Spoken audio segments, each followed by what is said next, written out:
Tanah merah masih basah diguyur hujan yang dari tadi tiada henti. Terlihat Darsinah menangis sambil sesekali mencium batu nisan milik almarhum kakak satu-satunya. Wanita parubaya di samping Darsinah juga tak henti-hentinya meneteskan butiran air mata di pipi keriputnya. Dialah Bu Wagina. Mereka adalah warga dari sebuah desa yang sangat menjunjung tinggi akan kehormatan. Kisah ini terjadi di awal tahun 90, di mana ada seorang gadis desa yang ingin meningkatkan perekonomian keluarganya. Dialah Warsini, yang tak lain adalah anak pertama dari Bu Wagina. Sore itu Warsini mengajak sang ibu mengutarakan niatnya untuk menjadi TKW di Arab Saudi. Darsinah yang waktu itu masih duduk di bangku SD belum bisa mencerna dengan baik apa itu TKW. Darsinah hanya bisa melihat kakaknya bersimpuh memohon izin pada ibunya agar diperkenankan untuk mengadu nasib di negeri orang. Tetesan demi tetesan air mata tumpah diiringi pelukan hangat keluarga. Warsini yang keras kepala akhirnya bisa meluluhkan hati sang ibu. Meski berat, akhirnya Bu Wagina mengizinkan anak sulungnya itu. Warsini berangkat ke Jakarta menuju Penampungan, didampingi Pak Dekarto. Sepanjang perjalanan dia kembali meneteskan air matanya. Tapi secepat kilat, air mata itu berubah menjadi senyuman. Karena dia tahu, ada masa depan yang harus diperjuangkan. 3 bulan, setelah penantian panjang akhirnya apa yang dia cita-citakan pun segera tiba. Rabu 21 Desember tahun 90. Warsinah terbang meninggalkan negara dengan sejuta harapan di negeri orang. Tangis bahagia pun dirasakan Bu Wagina ketika mendapatkan kabar dari Pak Dekarto. Hanya doa dan doa yang dipanjatkan. Semoga cita-cita anaknya bisa terkabulkan.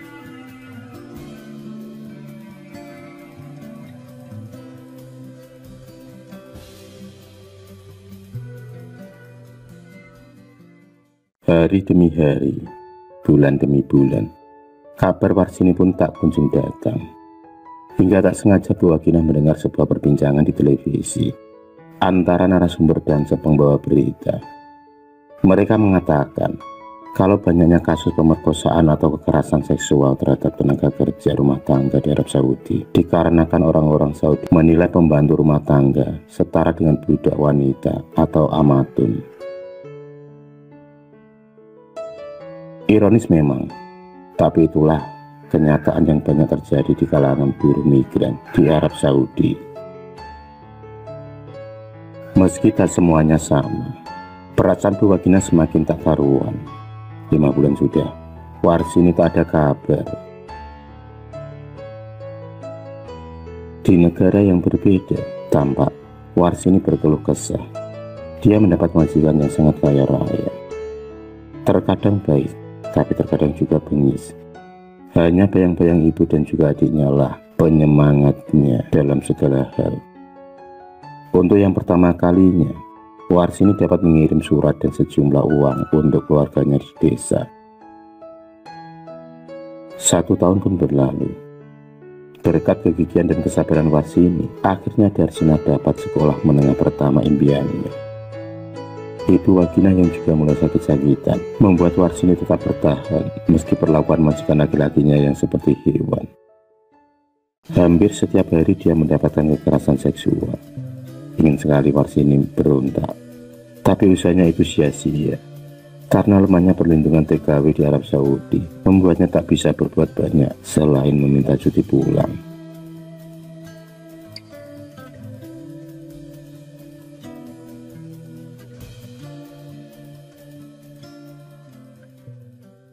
Genap sudah 2 tahun akhirnya Warsini mendapatkan izin untuk cuti pulang. Keputusannya sudah bulat. Dia tak ingin lagi dijadikan budak nafsu majikannya. Hidupnya kini sudah hancur, bak bunga yang gugur di padang pasir. Kepulangan Warsini lancar tanpa kendala. Bahkan gaji terakhirnya yang diterimanya lebih besar dari bulan-bulan sebelumnya. Setelah 2 tahun lamanya dan untuk pertama kalinya, Warsini menginjakkan kaki di negeri tercinta lagi. Rasa sujud syukur karena bisa berkumpul kembali dengan sang ibu dan juga Darsina yang mulai beranjak remaja. Gubuk bambu yang dulu menjadi rumah sederhana kini sudah terlihat lebih baik berkat kerja kerasnya di negeri orang. 1 bulan sudah Warsini berkumpul dengan keluarganya, dan 1 bulan itu juga dia menunjukkan perilaku yang aneh. Warsini sering muntah dan mual. Yang paling parahnya lagi, Warsini ternyata sudah telat datang bulan. Bak petir di siang bolong, Warsini dinyatakan hamil 3 minggu oleh bidan puskesmas desa. Setegar apapun seorang wanita, pasti akan rapuh ketika menghadapi masalah yang begitu besar. Dia tak berani menceritakan kejadian yang dialaminya selama menjadi TKW pada Bu Wagina. Karena dia tahu, jantung ibunya pasti tak akan kuat mengetahui semua kisah pilu Warsini. Tapi semakin lama perubahan pada tubuhnya tak akan bisa menutupi kebohongan Warsini. Cepat atau lambat ibunya akan tahu, dan pasti tahu. Hingga di bulan keempat kehamilannya, Warsini pun memberanikan diri menceritakan masa lalunya pada sang ibu. Masa lalu yang begitu pahit, hingga begitu membekas luka di hati.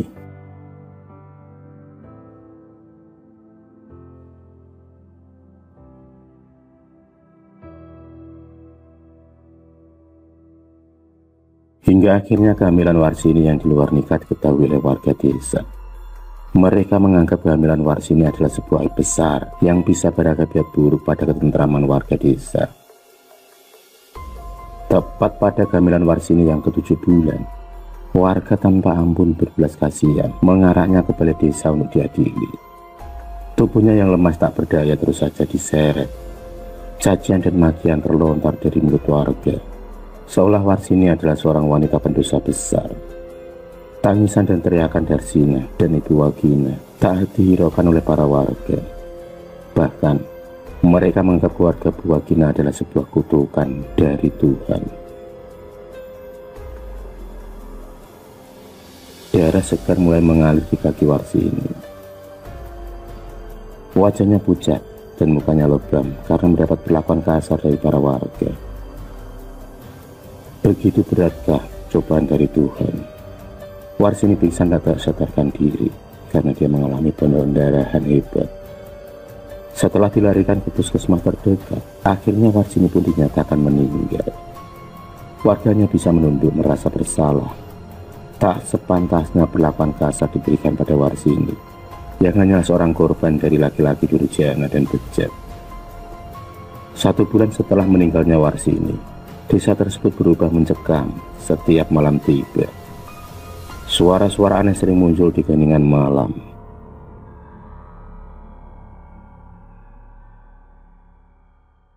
Pernah suatu malam, ketika Pak RT sedang pulang dari acara rapat di kantor balai desa, entah sial atau tidak, tiba-tiba saja motor yang dikendarainya mengalami ban bocor, tepat di mana Warsini diarak dan dihakimi massa. Dan sialnya lagi, tak ada satu orang pun yang lewat pada jam yang masih menunjukkan pukul 7 malam. 30 menit Pak RT sendirian di tengah jalan. Tiba-tiba angin pun berembus kencang, membuat seluruh bulu kuduk meremang. Tampak dari kejauhan, samar-samar Pak RT melihat seorang wanita berjalan membelakanginya. Dengan cepat Pak RT pun memanggil dan berharap bantuan dari si wanita tersebut. Tanpa sepatah kata pun wanita tersebut menunduk malu dengan wajahnya yang tertutup sehelai kerudung. Pak RT yang penasaran mencoba membuka penutup kepala wanita itu.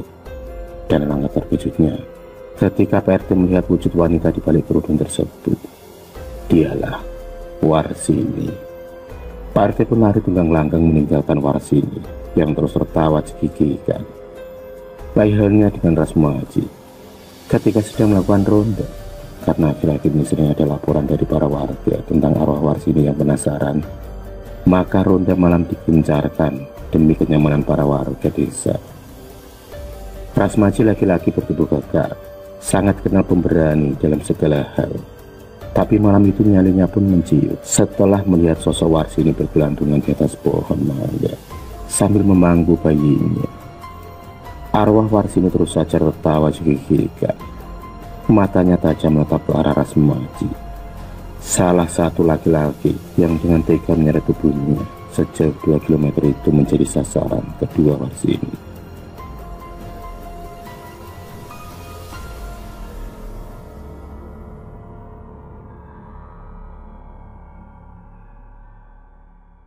Keesokan paginya para warga digemparkan dengan temuan Rasmaji yang mati tergelantung di atas pohon mangga. Lidahnya yang menjulur dengan matanya yang melotot membuat para warga sekitar percaya bahwa arwah Warsini datang untuk menuntut balas dendam.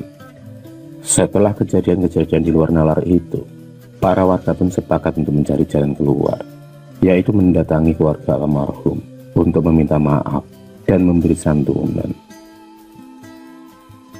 Dan dibantu seorang kiai, warga diminta untuk selalu menebarkan bunga di jalanan tempat almarhum Warsini menghembuskan nafas terakhirnya.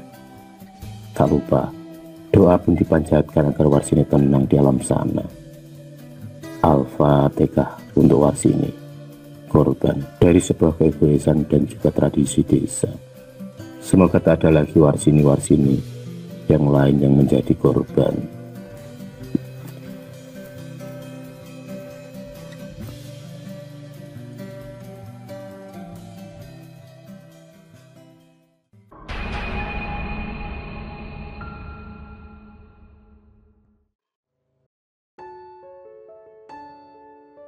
Rasti dan Doni, sepasang suami istri yang sudah mengarungi rumah tangga 3 tahun lamanya.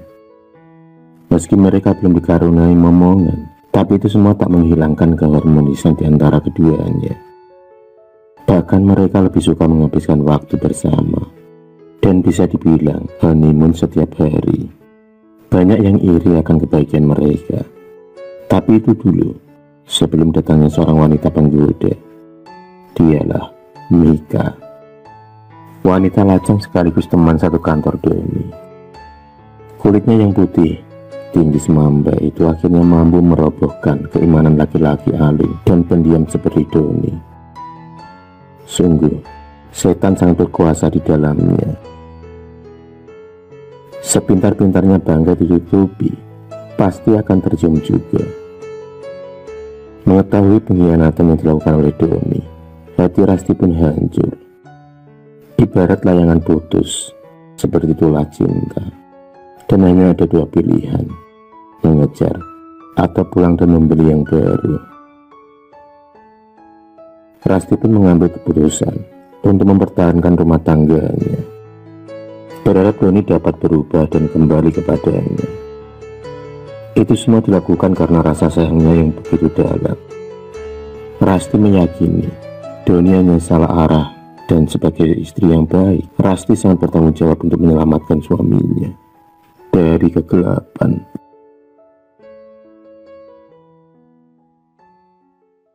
Meski rumah tangganya kini sedang diuji, tapi dia mampu menutupi segala permasalahannya dari keluarga. Semua butuh waktu dan proses. Hanya Tuhanlah tempat berpasrah diri. Semua dikembalikan kepada Yang Maha Kuasa. Sore itu, tiba-tiba hati Rasti merasa tak tenang. Ada perasaan ganjal yang terus saja bersemayam dalam dadanya. Bu Marni, yang tak lain adalah ibu mertuanya, selalu ada dalam pikirannya. Jam sudah menunjukkan pukul 4 sore. Jantungnya semakin berdetak kencang, seolah ada sesuatu yang terjadi.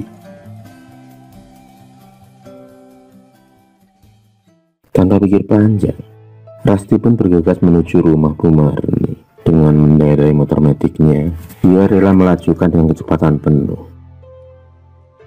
20 menit kemudian sampailah dia di rumah sederhana milik mertuanya itu. Dan benar saja, pintu utama terbuka lebar. Tampak Bu Marni kesakitan di lantai. Dadanya seolah merasakan sakit yang luar biasa. Ayah mertuanya sendiri mencoba untuk menenangkan istrinya, tapi Bu Marni dengan cepat menepis tangan suaminya yang dinikahi 30 tahun yang lalu itu. Mata Bu Marni terus saja menatap tajam ke arah Pak Bambang, seolah ada kemarahan yang begitu dalam. Rasti yang tampak kebingungan segera menelepon ambulan. Tapi sayang, nyawa Bu Marni tak bisa diselamatkan. Doni yang datang tepat di mana ibunya mengembuskan nafas terakhirnya dapat melihat kejanggalan-kejanggalan yang dilakukan oleh ibu kandungnya itu. Di detik terakhirnya, Bu Marni sempat menarik kerah Pak Bambang. Meski tak mengeluarkan sepatah kata pun, tapi Doni dapat merasakan ada kekecewaan dan kemarahan yang diperlihatkan Bu Marni. Pak Bambang yang dapat merasakan penolakan dari mendiang istrinya, mencoba untuk tetap tenang. Air matanya tak kuasa jatuh, dan seketika tubuh Pak Bambang lemas tak sadarkan diri. Suasana semakin tak terkendali. Doni merasakan hidupnya tak karuan. Sosok ibu tempat mengadu keluh kesahnya kini telah berpulang. Tak ada lagi pangkuan hangat, tak ada lagi omelan, semua hanya tinggal kenangan. Hanya Rastilah yang meneduhkan jiwanya yang kering saat ini. Rumah Pak Bambang sudah dipenuhi pelayat dan jenazah sudah siap untuk diberangkatkan ke pemakaman. Semua terasa begitu cepat. Bu Marni yang tadi pagi masih menelepon Doni, kini tiba-tiba meninggal, mengubur angan-angan yang ada.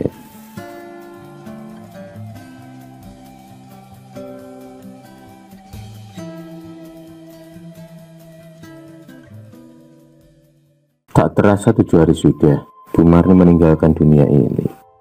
Doni dan Rasti pun memilih untuk tinggal sementara di kediaman orang tuanya. Karena bagaimanapun juga, Pak Bambang pasti merasa terpukul dengan kepergian istrinya itu. Malam itu, Rasti sedang menyeduh kopi untuk suami dan ayah mertuanya.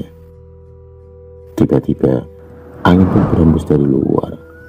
Bunga di taman saling bergoyang. Samar-samar, dari kejauhan tampak sosok wanita tua berkonde duduk di ayunan. Sosok itu sama persis dengan mendiang Bu Marni. Rasti belum juga yakin dengan apa yang dilihatnya. Dia pun berulang kali mengucek kedua matanya. Baru saja dia mau memanggil Doni, sosok itu tiba-tiba menghilang. Hal yang sama juga dialami oleh Doni. Dia pun merasakan kehadiran sang ibu saat sedang duduk di depan televisi. Kursi goyang yang biasanya menjadi tempat kesukaan Bu Marni tiba-tiba bergerak dengan sendirinya. Dan hal itu pun membuat Doni ketakutan. Pukul 10 malam suasana rumah sepi dan hening. Baru saja Rasti memejamkan matanya, tiba-tiba terdengar suara tangisan dari seseorang. Dengan memberanikan diri, Rasti dan Doni pun melangkahkan kakinya keluar kamar. Dengan mengendap-endap dan diiringi jantung yang terus berdetak kencang, biar terdengar sesuatu yang jatuh dari meja. Dan benar saja, ketika diperiksa ternyata foto pikiran kecil ibu dan ayahnya yang tak sengaja dijatuhkan kucing kesayangan Bu Marni. Pertanda apakah ini? Tanya Doni di dalam hati. Setelah pecahan kaca itu dibersihkan, mereka pun kembali untuk tidur. Tapi Doni masih belum bisa memejamkan matanya. Kenangan sosok ibu yang penuh kehangatan kembali mengusik pikirannya. Hingga tak terasa air matanya pun menetes. Rasti mencoba untuk menenangkan kalau semua adalah milik Allah dan pasti akan kembali kepada Allah.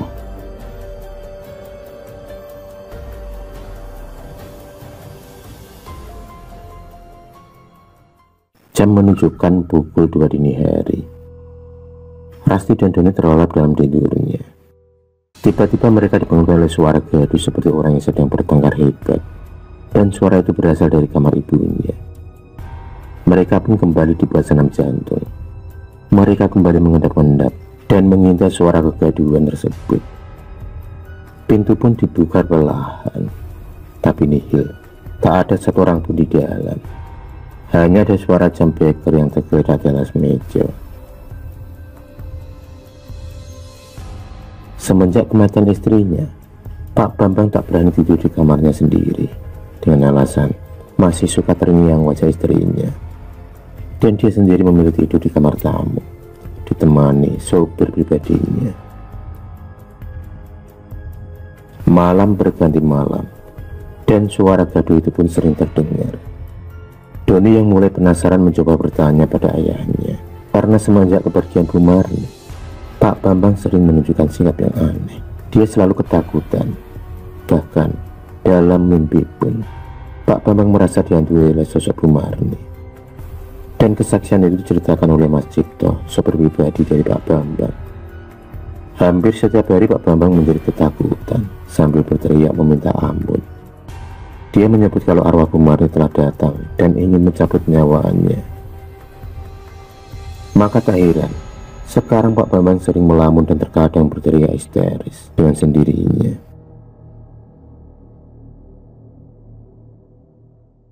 Mendengar penuturan dari Mas Cipto, Doni pun semakin bingung kejadian apa yang sebenarnya terjadi, dan butuh waktu sampai 40 hari lamanya kenyataan pahit itu pun baru terkuat. Pak Bambang yang awalnya tertutup perlahan membuka suara dan mulai menceritakan kejadian 5 bulan yang lalu ketika tak sengaja ada wanita muda mencoba menggoda Pak Bambang, dan wanita itu pun berhasil menggodanya. Bahkan wanita itu berani menggerogoti harta Pak Bambang sedikit demi sedikit. Pak Bambang pun mulai lupa diri, bahkan sering melakukan kekerasan pada Bu Marni. Semakin hari wanita itu semakin melonjak dengan minta dibelikan barang-barang mewah. Dan bodohnya Pak Bambang seperti kerbau yang dicongok hidungnya.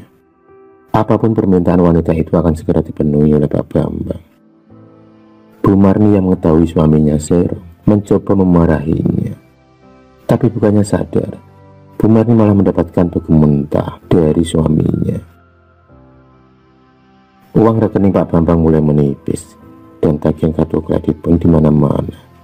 Tapi wanita itu masih saja meminta barang-barang mewah, hingga akhirnya Pak Bambang terkena hasutan wanita itu untuk menggadaikan sertifikat rumah. Dan disinilah petaka Bu Marni dimulai.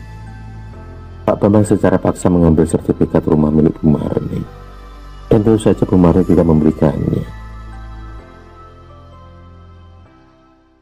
Karena kalap dan terbawa hasutan setan, Pak Bambang mencekik leher serta memukulkan benda tumpul di kepala Bu Marni, hingga Bu Marni pun jatuh tersungkur ke lantai.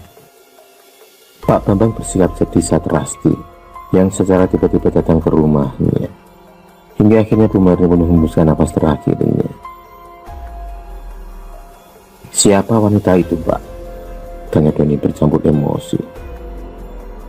"Mika," jawab Pak Bambang sambil bergetar. Mendengar jawaban itu, kedua mata Rasti dan Doni pun saling berpandangan.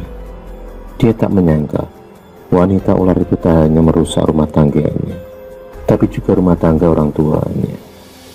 Sambil tersulut emosi, Doni akan membalas dendam atas luka yang diberikan untuk ibunya. Sementara Pak Bambang menyerahkan diri ke kantor polisi demi mempertanggungjawabkan kebodohannya.